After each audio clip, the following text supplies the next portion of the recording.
Estamos aqui para gravar mais um vídeo para comentarmos Apocalipse, capítulo 1 ainda, o verso 7. Percebeu o que eu falei aqui?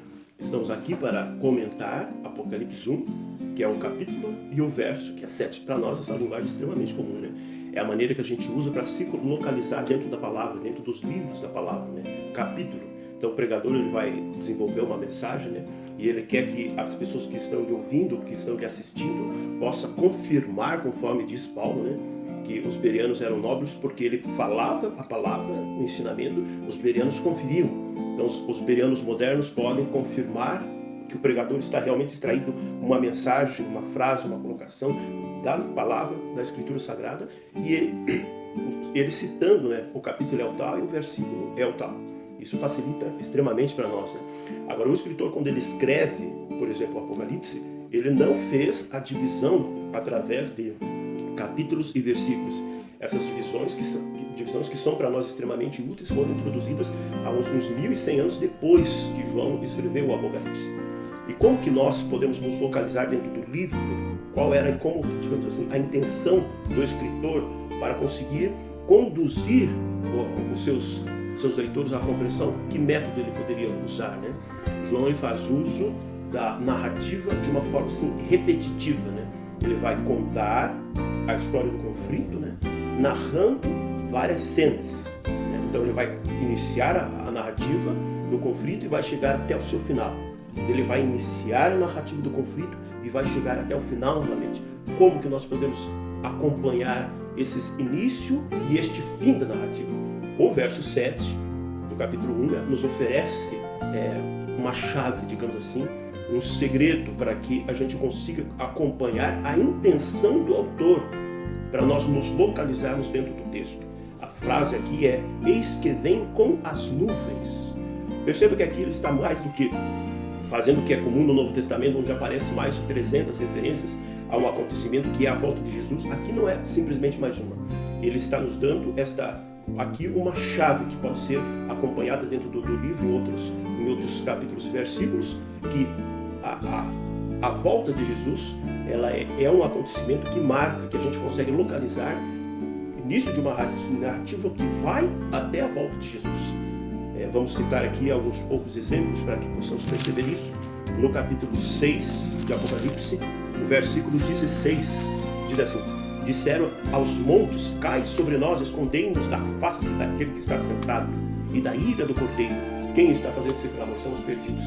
Aquelas pessoas que tiveram contato com a mensagem, porém rejeitaram, estarão vivos por ocasião da volta de Jesus, e ao visualizarem que Jesus está voltando, eles fazem este clamor. Então quem são essas pessoas? São os perdidos. Que momento é esse? É o momento da volta de Jesus.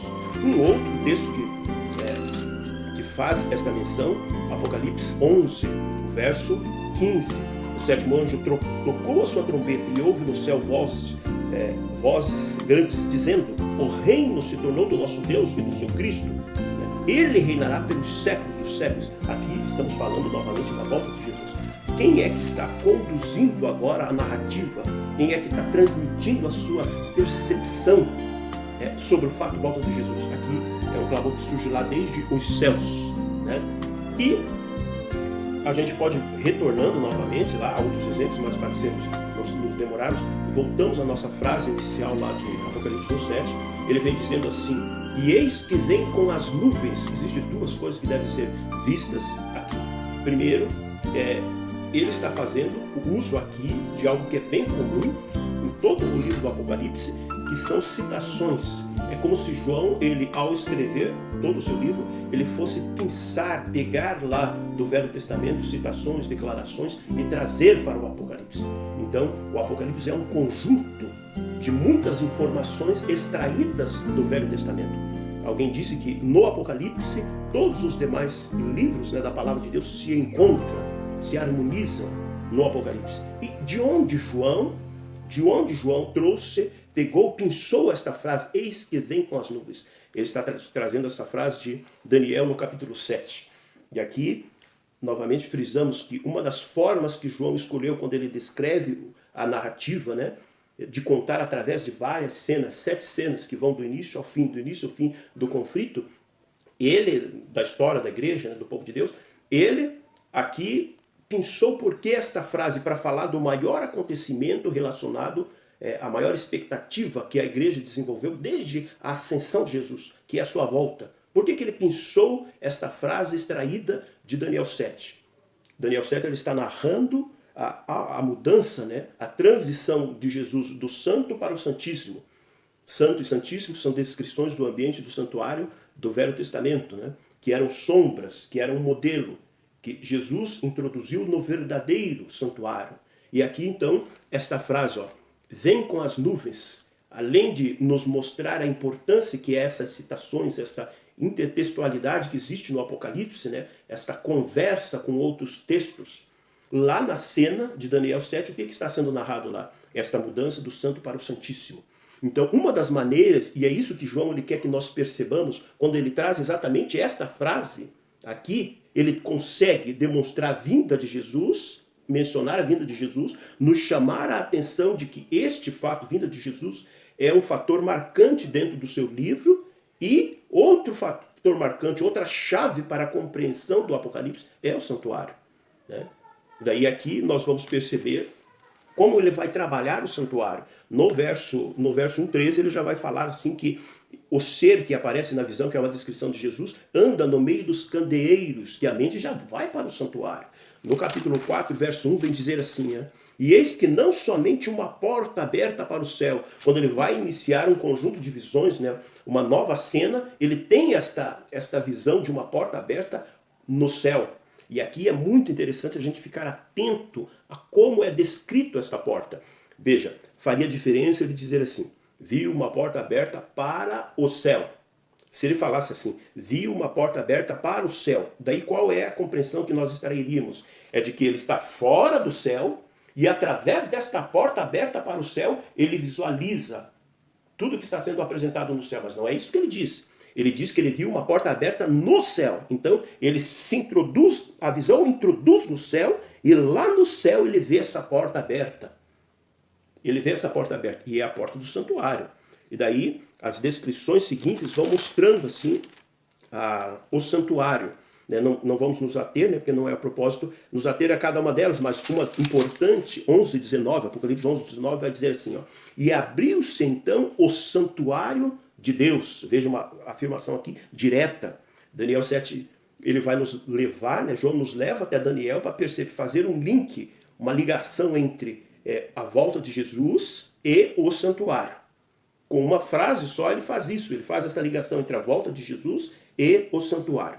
Daí nós vamos perceber que ele escreve demonstrando que a volta de Jesus e o santuário são maneiras da gente identificar a narrativa com o seu início de cada cena e o término de cada cena que ele está narrando. O que isso significa? Que a leitura do livro de Apocalipse não deve ser linear, como se os fatos estivessem como uma corrente, né? Um elo atrás do outro. Não é essa a ideia. Daí aqui ele vem dizendo, abriu-se o santuário de Deus no céu, né? E foi vista a Arca da Aliança. A Arca da Aliança, para quem é conhecedor do santuário, vai te colocar onde? No Santíssimo. Perceba que em Apocalipse 4:1 diz, viu-se uma porta aberta no céu. Então ele se introduz na parte santa do santuário. Aqui nós vemos, abriu-se outra porta. Se eu estou dentro do santo, abre-se outra porta, o que eu vejo? O Santíssimo. Né? Então nós percebemos que o escritor aqui ele faz uso tanto da volta de Jesus quanto do santuário, para que a gente possa se localizar dentro do livro. Isso vai facilitar a compreensão das mensagens que nós vamos extrair do livro do Apocalipse. E nós temos aqui um verso que é extremamente importante quando a gente pensa neste conceito de que existe essa ligação entre a volta de Jesus e o santuário. O Apocalipse ele vai fazer uso de expressões por várias vezes que dão a entender que a volta de Jesus é um acontecimento breve, né? Eis que o tempo está próximo, já disse no verso 3, ele vai dizer assim, eis que eu venho sem demora, Apocalipse 3:11, eis que eu venho sem demora. Quanto tempo faz com que essa palavra, eis que eu venho sem demora, foi escrita? Né? Há quase 2000 anos. Isso pode criar confusão na mente das pessoas, né? Pensar assim, não, essa promessa não é real, porque eis que eu venho sem demora. Já faz 2000 anos. Agora a gente tem que compreender, fazer este vínculo, né? Relembrarmos aqui a promessa de Jesus, assim, que São João 14, né?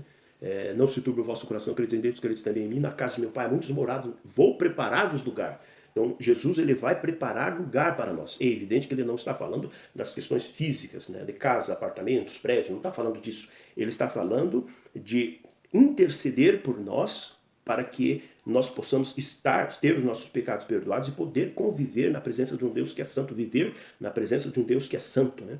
E existe um texto que ele vai fazer um vínculo entre essas duas chaves que existe para a gente se localizar no Apocalipse, que é a volta de Jesus e o trabalho de Jesus por nós no santuário celestial.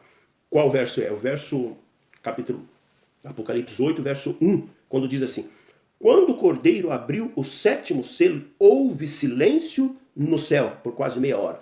Perceba essa frase, houve silêncio no céu. O que ela significa? Ela é o casamento desses dois marcadores que existem no Apocalipse, que é a volta de Jesus e o trabalho no santuário celestial. Por que houve silêncio no céu? Porque o trabalho no santuário encerrou-se. E quando este trabalho do céu encerra-se automaticamente, existe um pensamento, né, extraído, que diz assim, que Ellen White ela tem uma frase bonita que diz assim: eis que os planos de Deus não conhecem adiantamento e nem tardança. Então veja, Deus ele fala assim, que ele vem sem demora. Depois a palavra vai dizer que ele está intercedendo por nós no santuário. Quando o texto fala assim, houve silêncio no céu, significa duas coisas. Uma, que o trabalho terminou. Se o trabalho terminou, ele está vindo nos buscar. Então esse silêncio demonstra essas duas coisas. Demonstra que o trabalho por nós no santuário já terminou e significa que todos os anjos, Deus, o Pai, o Filho e o Espírito Santo, todos os milhões de seres que habitam no céu, abandonaram o céu, deixaram o céu está vazio, porque todos eles vieram para buscar o povo de Deus, né? Então o verso 1:8 faz este casamento entre o fim do serviço, né, do trabalho da intercessão do santuário celestial, significa a volta de Jesus para vir nos buscar. Tudo está aqui neste verso 8, né? Que Deus nos abençoe e lembremos sempre que se somos servos de Deus, o Apocalipse é uma mensagem dele para nós.